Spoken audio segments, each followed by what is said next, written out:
যে বিভীষিকাময় সময়ে প্রত্যেক নবী বলেছেন আমি পারবো না, প্রত্যেক নবী বলেছেন নফসি নফসি, আমার কি হবে আমি জানি না, আল্লাহ আমারে বাঁচাও। প্রতিটি নবী বলবেন নফসি নফসি, আল্লাহ তুমি আমারে বাঁচাও আমারে বাঁচাও। বিশ্বনবী মাথা তুলবেন, তুলে বলবেন রব্বি হাবলি উম্মতি, আল্লাহ তুমি আমার গুনাহগার উম্মতকে বাঁচাও।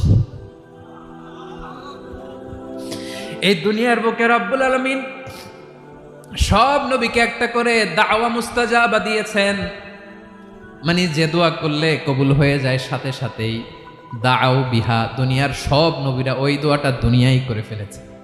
ওয়া ইন্নী আখতাবিউ দাওয়াতি শাফাআতান লি উম্মতি ইয়াউমাল কিয়ামাহ, আমার ওই স্পেশাল দোয়াটা আমি দুনিয়ার বুকে কঠিন বিপদে পড়েও কোনোদিন করি নাই। আমি আমার স্পেশাল দোয়াটা কিয়ামতের দিন আমার গুনাহগার উম্মতকে সুপারিশের জন্য রেখে দিয়েছি।